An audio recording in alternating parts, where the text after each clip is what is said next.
Wheel of Time. It just aired. And Shane is a huge fan, and he is determined to make me a huge fan of Wheel of Time as well.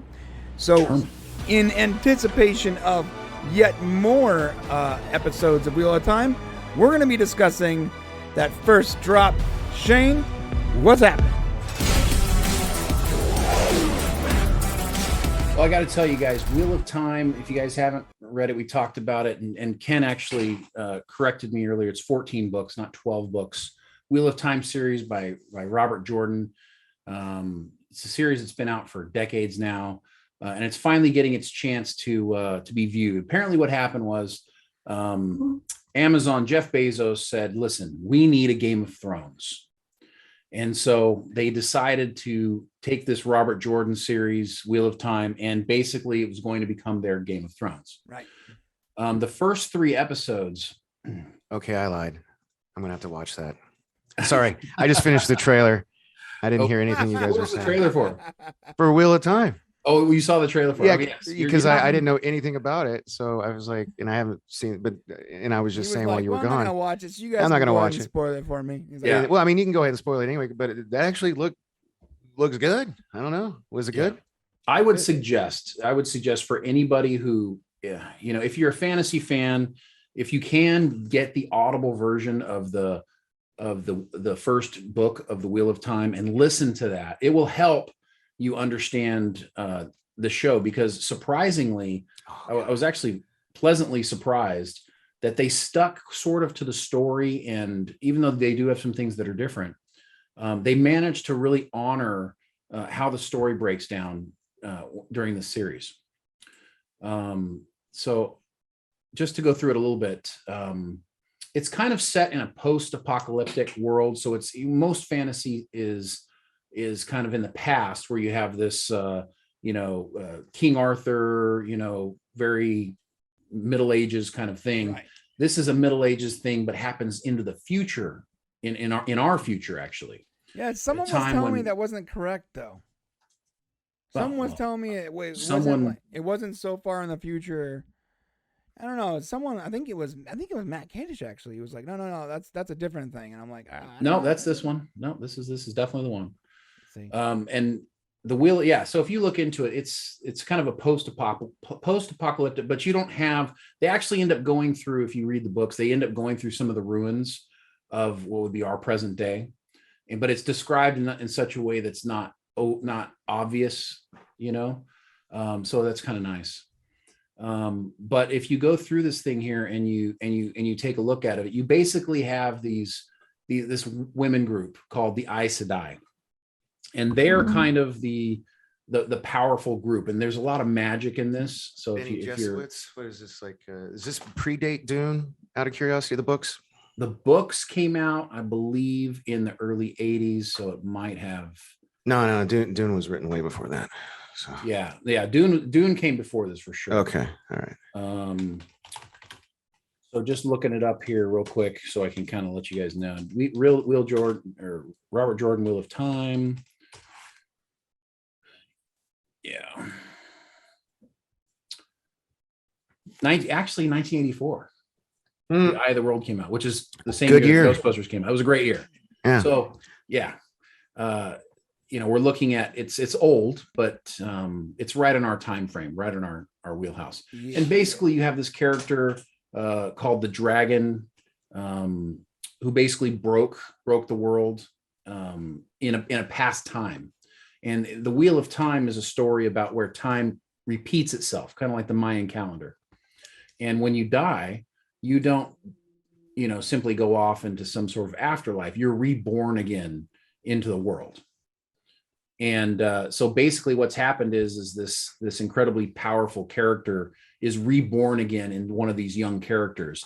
And the Aes Sedai, these, I wouldn't say witches, but, they kind of have their own motivations. They're trying to find them. And some of these Aes Sedai are trying to kill this reborn character before he can either, break the wheel again, or maybe even heal the world. They're not sure what's going to happen. But the one character we're following here, Moraine, she's actually trying to find to find this character. And in the first 3 episodes, that's basically what happens. She goes to this sleepy town where these youths are there, and she's drawn to them and believes one of them is the Dragon Reborn. And then she's trying to save them, and all hell basically breaks loose. The series is very interesting, guys. I do know that they did try to do some Game of Thrones type things. There was a little bit more sexing up, a little bit more, it was a little more bloody than you probably would expect from reading the books. So there's definitely that draw to try to get people to watch. But it doesn't have the aha gotcha moments that was written into Game of Thrones that those books have. This is more of a slow burn. It's a more traditional fantasy story, and there's not a lot of twists. Wait, is there any dragons? There's no dragons in this one. Are there any boobies? No, you're not going to see that. So there's no dragons or boobies. Right. So yeah, I mean, Game of Thrones was all about, dragons, titties, and beheadings. Right.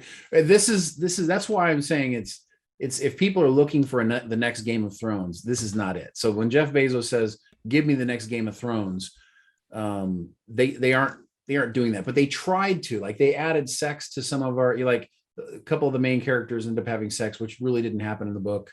They gave another character a wife that didn't previously exist.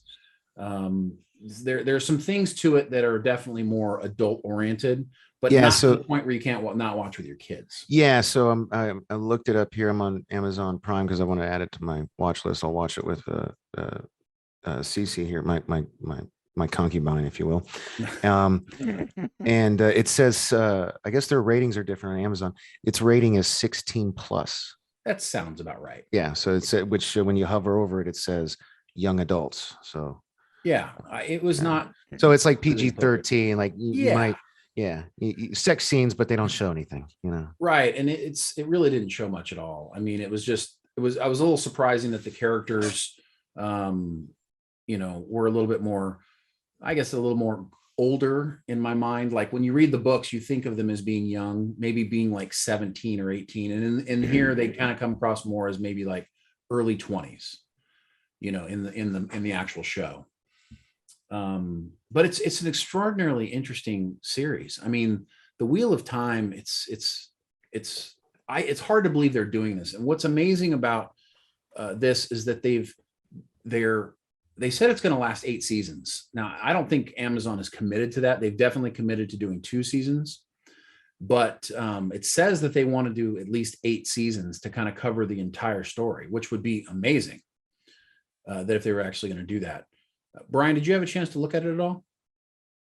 Yeah, I did. I started watching it, but it was 4 a.m. I had been up for 32 hours. I had just gotten back from walking about 1.5 miles back to our studio from the U-Haul place.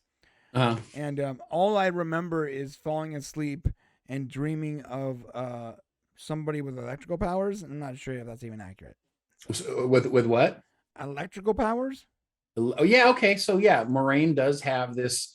She's able to touch the source, which only women can do, and men are not really allowed to do. Or if they do, they kill them. Wow. And they can actually have this. Yeah, they can control. You can touch my source. Right. Well, one of the things people are. So I had a dream about that, and then someone putting a ball gag in me. It was weird. Was it Mickey? Yeah. I love it when you do that. I don't know, man. I haven't really got to point attention because I did fall asleep, and I fell asleep, and I was waking up in and out. You watch TV like that, and so I didn't fully grasp what was going on, to be honest. Okay, well, it's fine. You don't have to. What you need to know is that some people are going to go into this feeling like this is a very woke TV series, and unfortunately, if you don't read the books and you don't understand, then it is going to come across very much like, women are in power, women are in control. And the reality is that that's the way Robert Jordan wrote the books, is that these Aes Sedai were kind of like the powerful magic users, a women's group. And then even in the little towns, they had these women's group where kind of the women kind of ran things a little bit, and they had a wisdom. And so you're going to see that, but it comes out right at the beginning. And I knew as soon as I saw that, I'm like, there are people who are going to watch this and go, guys, it's okay. woke. It's not woke. It's just science fiction. Women couldn't be in power. Come on. Well, what I'm saying I'm is, kidding, by the way. it's because entirely a joke. It's because of the current culture that we're in, where especially fans like us who are seeing our IPs kind of go in this weird woke way. This almost feels like it in the very first 5 minutes or so, but then it goes away from that, and you start to see the bigger picture as you go through. So I would just say, give it time, give it some more episodes before, the crowd determines that it's going to be a woke, piece of garbage show, because the guy who's doing Wheel of Time is a huge fan, and he's really trying to stay consistent with the novels and making sure that it all makes sense. And there's so much to cover. It's going to be an incredible task. Yeah, I gotta say, people need to relax. Don't instantly go, "Oh, this is what garbage. I'm not even going to give it a try." There are some things that are modern and not woke, but might mention modern things. Like, our last video, we talked about how Brad Wright was talking about maybe using the Stargate to deal with climate change, and people instantly jumped to there's a difference between climate change and the political climate change. There's a difference. Yeah, there is climate change, absolutely. Not everyone knows exactly what's causing it or how. We can all agree that we should stop dumping carbon into the atmosphere, and there's a 3-mile trash island or whatever, 30-mile trash island. It's the size of Texas. It's a lot the size of Texas. Look, I'm not a crazy climate change guy, but there is a island the size of Texas in the ocean made of fucking plastic. Clearly, it's a problem. We need to learn from saying Krypton. Isn't that what killed Krypton? Yeah, it's climate change. I'm not saying I'm not one of those like crazy that. thing. I'm not Greta Thunberg or whatever. But there is definitely a climate issue that the Stargate could maybe help us with. Just because Brad said that doesn't mean he's instantly going to jump to some ultra woke leftist thing. There is a climate issue. I'm not saying that using the whole climate, the political part of it is dumb. Oh, hey, pay this money and we'll call you climate neutral or whatever. Yes, it's all so stupid. It's dumb. And half the reason we can't actually fix the climate is because politicians don't want to. It's way too profitable of a business. You can just keep charging people money for carbon credits. That's why we haven't cured cancer when we have the cure. Boom. Because you can't patent a plant. Boom. Just Phoenix tears. That's why we don't offer free electricity to the world. Boom. And Nikola Tesla was basically written out of history books. They trademarked seeds, guys. Yeah. Friggin' seeds. They trademarked seeds. Things that everyone should be able to grow. Okay, I'm not going to get into this. It's all insane. But that doesn't mean that everything's woke. You got to give it a chance first. If it goes off the rails, fine, call it woke. And I'm with you. I don't want to deal with it either. But you can't instantly go, "Oh, well, it's a future where women are in charge. That's woke." Well, it's a alternate future. That doesn't make it. That alone doesn't make it woke. Yeah, I mean, like if they're trying to push some kind of, if they do these things to push some kind of political agenda, or it basically becomes propaganda, then yeah. But I mean, if you're talking about something that was written in the 80s, which sounds like it was way ahead of its time, and it's got a predominantly female, driven, cast or whatever, that doesn't make it woke. You know what I mean? Well, it was written in 1984, and I think that says everything about, at the time, if you know what's going on in the world in 1984, women were still, they were fighting just not to be harassed at work, and so they'd only had the right to vote for a couple decades at that point. So Robert Jordan writing this was writing it in a way saying that, well, this is different, and this is, I don't think at the time it was something that was still happening, and it would have been totally different. And it's probably what made his book successful at the time, is because it was a completely different take, and the thought of women kind of being in control. And as you go through the books, it's not what the books are about. It ends up becoming a much more balanced power between men and women. But seeing that, having this like organization that's up and down women, and women fighting within women, just so you guys know, in the Wheel of Time, this is coming. And one of the most fascinating things about the story is the way the Aes Sedai are organized. And they actually, I hope they go into the White Tower and show this organization and the strife just between the different factions of Aes Sedai. It's fascinating. And we have that to come. We've seen the first 3 episodes.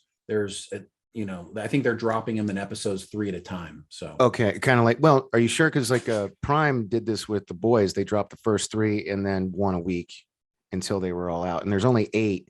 I'd be cool with that. Episodes. So I feel like that's what they're going to do. So there's 3 out right now.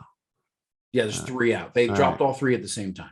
Oh yeah, no, I've got 3 episodes and 7 bonus content, and it gets you into it enough so that I think it pulls you in. And while it's not as exciting as Game of Thrones, I'll be honest, 100%, it doesn't necessarily have the twists.